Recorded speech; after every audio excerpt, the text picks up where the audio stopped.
Hello, my beautiful students. First, I want to start by saying I miss you so much. I really wish we were together. I know we had spring break, so really we've only missed 4 days of school so far, but I just miss you guys and I want to see you, and I'm sure some of you want to see me too. So here I am. You can see me. I'm gonna send your parents my YouTube channel for teaching, and you'll be able to see any videos that I post. I don't know if we'll have to learn that way. I'll find out tomorrow, but until then, I've really missed reading to you guys. So I'm gonna do a first chapter Friday, even though it's Thursday. And if you like this book, I'll keep posting chapters on my YouTube channel so that we can get through the whole book.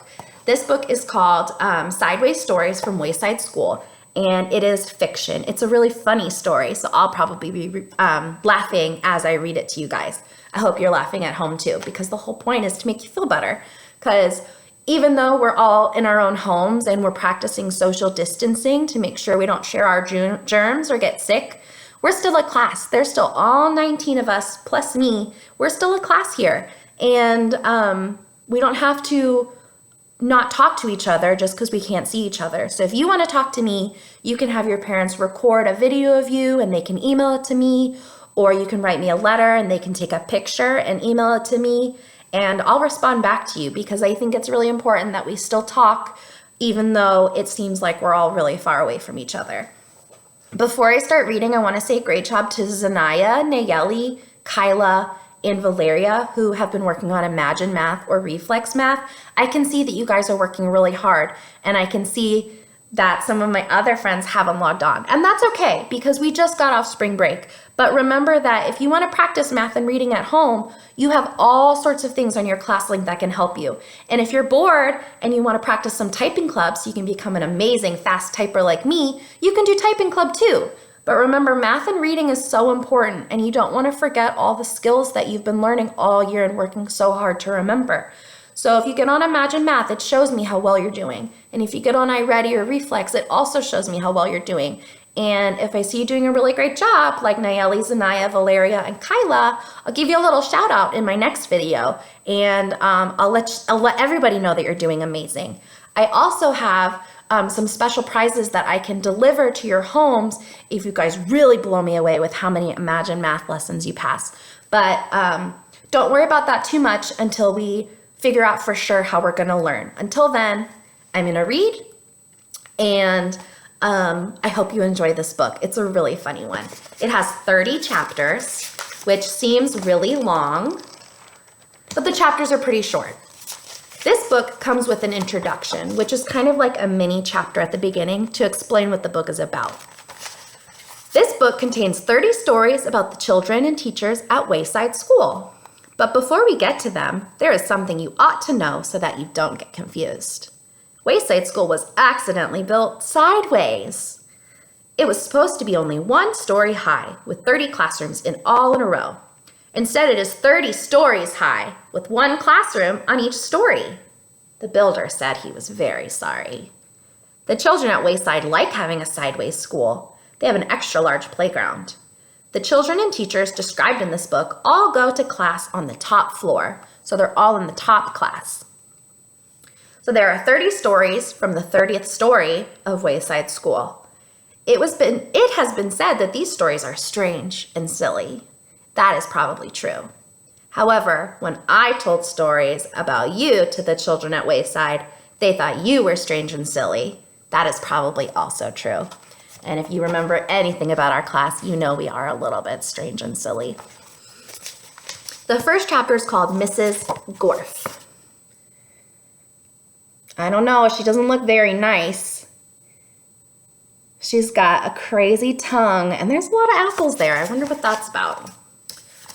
Mrs. Gorf had a long tongue and pointed ears. She was the meanest teacher in Wayside School. She taught the class on the 30th story. The 30th story means the 30th level, so it's the very top. If you children are bad, she warned, or if you answer a problem wrong, I'll wiggle my ears, stick out my tongue, and turn you into apples. Mrs. Gorf didn't like children, but she loved apples. Joe couldn't add. He couldn't even count. But he knew that if he answered a problem wrong, he would be turned into an apple. So he copied from John. He didn't like to cheat, but Mrs. Gorf had never taught him how to add. One day, Mrs. Gorf caught Joe copying John's paper. She wiggled her ears, first her right one, then her left, stuck out her tongue, and turned Joe into an apple. Then she turned John into an apple for letting Joe cheat. "Hey, that isn't fair," said Todd. Joe was only trying to help a friend.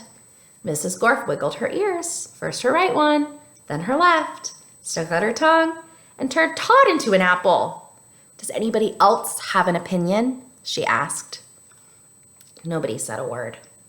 Mrs. Gorf laughed and placed the 3 apples on her desk. Stephen started to cry. He couldn't help it. He was scared. "I do not allow crying in the classroom," said Mrs. Gorf. "What do you think is going to happen to him?" She wiggled her ears, first her right one, then her left, stuck out her tongue, and turned Stephen into an apple. For the rest of the day, the children were absolutely quiet, and when they went home, they were too scared even to talk to their parents. But Joe, John, Todd, and Stephen couldn't go home. Mrs. Gorf just left them on her desk. They were able to talk to each other, but they didn't have much to say. I wonder what apples talk about. Their parents were very worried. They didn't know where their children were. Nobody seemed to know. The next day, Kathy was late for school. As soon as she walked in, Mrs. Gorf turned her into an apple. Paul sneezed during class. He was turned into an apple. Nancy said, "Bless you," when Paul sneezed. Mrs. Gorf wiggled her ears, first her right one, then her left, stuck out her tongue, and turned Nancy into an apple. Terrence fell out of his chair. He was turned into an apple. Marisa tried to run away. She was halfway to the door as Mrs. Gorf's right ear began to wiggle. When she reached the door, Mrs. Gorf's left ear wiggled. Marisa opened the door and had one foot outside when Mrs. Gorf stuck out her tongue. Marisa became an apple. Mrs. Gorf picked up the apple from the floor and put it on her desk with the others. Then a funny thing happened. Mrs. Gorf turned around and fell over a piece of chalk. The 3 Erics laughed. They were turned into apples. Mrs. Gorf had a dozen apples on her desk. Joe, John, Todd, Stephen, Kathy, Paul, Nancy, Terrence, Marisa, and the 3 Erics. Louis, the yard teacher, walked into the classroom. He had missed the children at recess. A yard teacher is kind of like a recess teacher, I think. He had heard that Mrs. Gorf was a mean teacher, so he came up to investigate. He saw the 12 apples on Mrs. Gorf's desk. I must be wrong, he thought. She must be a good teacher if so many children bring her apples. He walked back down to the playground. The next day, a dozen more children were turned into apples. Louis, the yard teacher, came back into the room. He saw 24 apples on Mrs. Gorf's desk. There were only 3 children left in the class. She must be the best teacher in the world, he thought. Is she the best teacher in the world? Let me know what you think. Oops, I lost my spot. Here we go. By the end of the week, all the children were apples. Mrs. Gorf was very happy. "Now I can go home," she said. "I don't have to teach anymore. I won't have to walk up 30 flights of stairs ever again." "You're not going anywhere," shouted Todd. Remember, he's an apple. He jumped off the desk and bopped Mrs. Gorf on the nose. The rest of the apples followed. Mrs. Gorf fell on the floor. The apples jumped all over her. "Stop!" she shouted, "or I'll turn you into applesauce." But the apples didn't stop, and Mrs. Gorf could do nothing about it. "Turn us back into children," they demanded. Mrs. Gorf had no choice. She stuck out her tongue, wiggled her ears, this time her left one first, then her right, and turned the apples back into children. "All right," said Marisa. "Let's go get Louis. He'll know what to do." "No!" screamed Mrs. Gorf. "I'll turn you back into apples." She wiggled her ears, first her right, then her left, and stuck out her tongue. But Jenny held up a mirror, and Mrs. Gorf turned herself into an apple. The children didn't know what to do. They didn't have a teacher. Even though Mrs. Gorf was mean, they didn't think it was right to leave her as an apple. But none of them knew how to wiggle their ears. Louis, the yard teacher, walked in. "Where's Mrs. Gorf?" he asked. Nobody said a word. "Boy, am I hungry," said Louis. I don't think Mrs. Gorf would mind if I ate this apple. After all, she always has so many.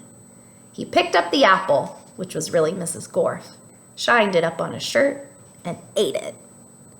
That's the end of chapter 1. Chapter 2 is about a teacher called Mrs. Jules. Let me know what you think this chapter is going to be about. All right, before I go, I want to remind you, you can practice reading and math at home. You can send me a message if you are just dying to talk to me. If you need anything at home, let me know. Have your parents send me an email and I'll do what I can to get it to you. But we're still waiting we're waiting for Miss Stevenson to tell us how we're gonna learn. So as soon as she tells me, I will tell you guys and we'll get back to learning. Until then, again, I miss you so much. I love you guys. And there's a special fun word search attached to this email that I want you to do. It's just for fun, you don't have to do it. But if you do it, have your parents take a picture and send it to me. Okay? I love you so much. Bye.